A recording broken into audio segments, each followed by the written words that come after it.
It's still rules. You are still not. I'm not saying allow her to throw food around, allow her to throw toys around, but you say several times, okay, so maybe it's difficult for you to be at the table with us. Let's try a different thing. Let's try being at a smaller kid table.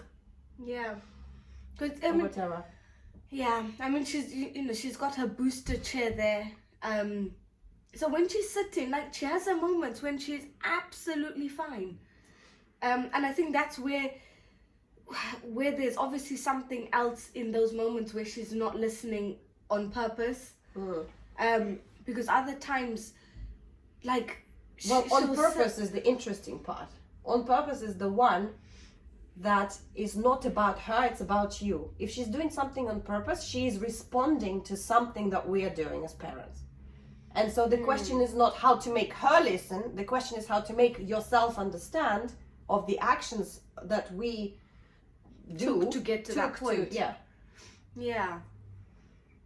Because I mean, yesterday I just did, and I was like, do you want to eat? If you want to eat, then let's eat. If you don't want to eat, then you can go from the table. Then that way you don't need to be hanging off the back of the chair. And then I think at one point she did get off and she's like, I don't want to eat. I was like, okay, then that's fine. Then she starts asking for other things. And I'm like, well, you're not getting anything else because you're not hungry. So then, yes, she goes off and I'm like, okay, if you're not eating, then we need to be getting ready for bed, And then she's like, oh no, I want to eat. So, okay, well then you need to sit at the table, and this is how we sit at the table. Your bum needs to be on the chair, not your knees or your feet or facing the other way, because that's not where your food is. The kids also like a reaction.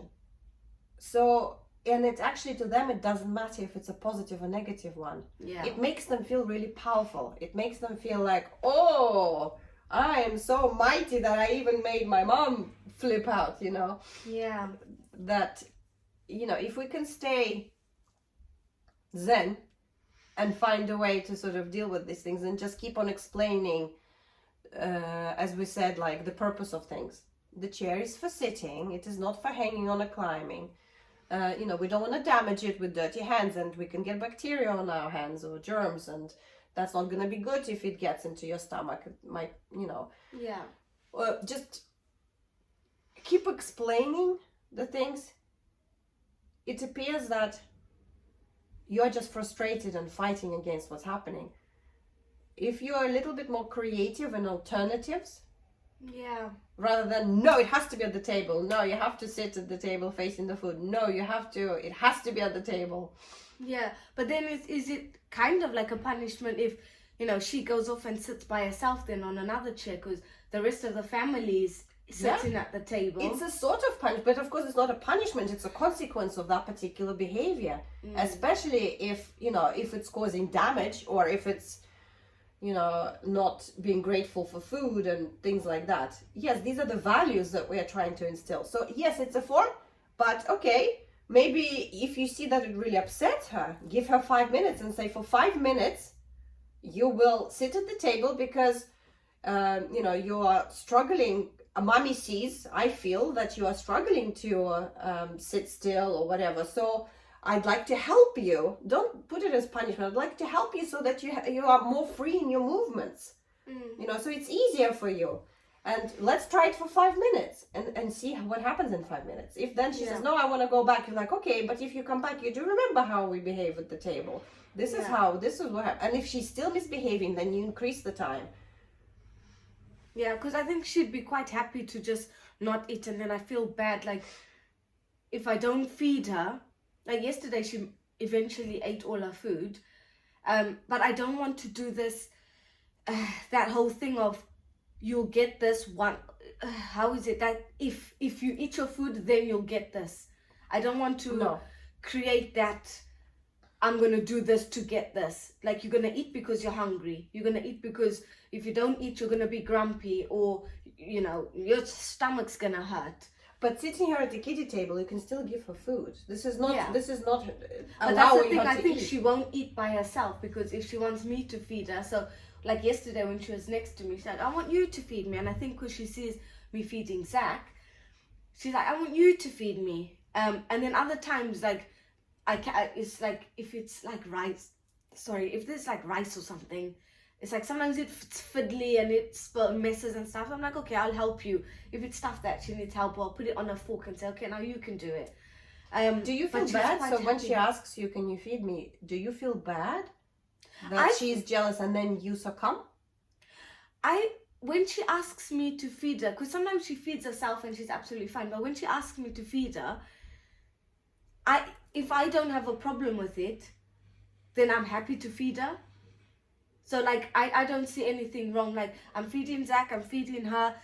Like, if it's not an issue for me and I'm Yeah. able, I don't mind it. Okay.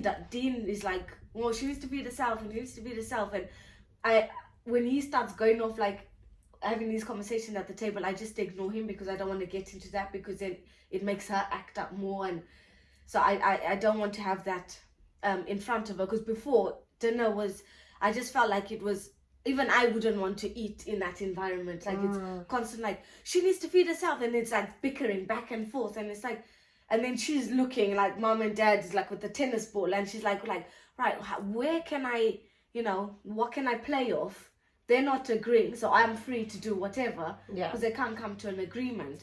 And I don't want it to be like, Dean says something and then I'm like, well, no, because sometimes he'll say no or whatever, and I'm like, but it's okay, she can. There's no reason why, why you're saying no right now. Mm-hmm. And then it's like doing it so that it's not like, okay, I'm against him in front of her, but it's just like, so I like try and say so that he corrects it rather than it coming from me. So I'll just like whisper where she can't hear or see, and I'm like, but it's fine. And then he'll be like, okay, you can do it, because then it's like he's correcting his own mistake rather than me trying to be against him. Radical thought. Why not try things his way? He is the other parent. I've tried. No. You don't have to. But if he says, feed yourself, she should feed her. Just leave it. Then she goes to bed hungry. She's done it before. And then she's going to bed hungry, and then I'm in bed crying because I don't like that she's gone to bed hungry. And then I don't agree with how he's wanted to do it. And then I just feel bad that, like, I hate it when I'm hungry. Like, you can't sleep. And then I feel really bad, and I'm like, that's not how it should have been handled. And then I feel bad that she's gone to bed hungry, and like the neglect that she would be feeling.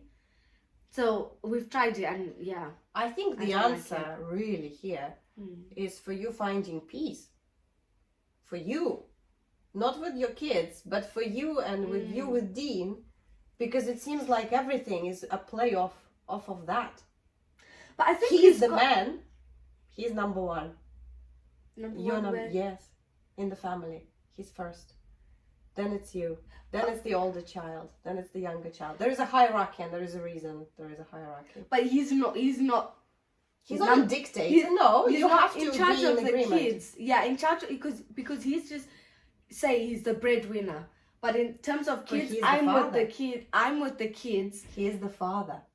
Yeah, but without him, there are no kids. Without me, there's no kids. Fair enough. So I think there is, and like he sees how I do research and how I handle situations, because he's handled certain situations in his own way and it's not been effective. And then I handle the same situation my way and it's effective. And now he's starting to change. And but it's a lot better now. Everything is a matter of opinion, right?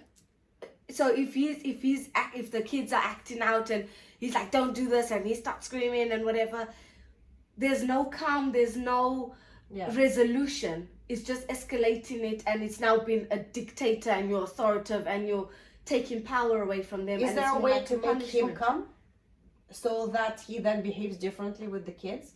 No, he's better now. He's definitely better, and he even said, like, I'm starting to. He picks up on how I handle things and the words that I use, and he can see that it's effective. And I think initially where it was all new and I'd get frustrated and I wasn't like really thinking about like the consequences of how I act, how it affects the kids based on how I act. Yeah. And I would just end up shouting or screaming at the kids. He was always calm. And now he's picked up on that bad habit of mine, which I've now kind of mostly left behind.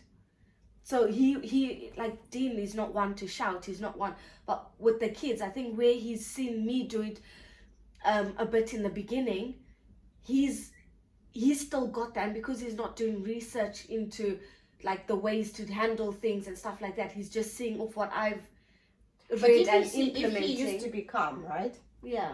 So are you saying you're so mighty powerful that just by seeing a couple, like you behave a little bit, changed him as his personality? So.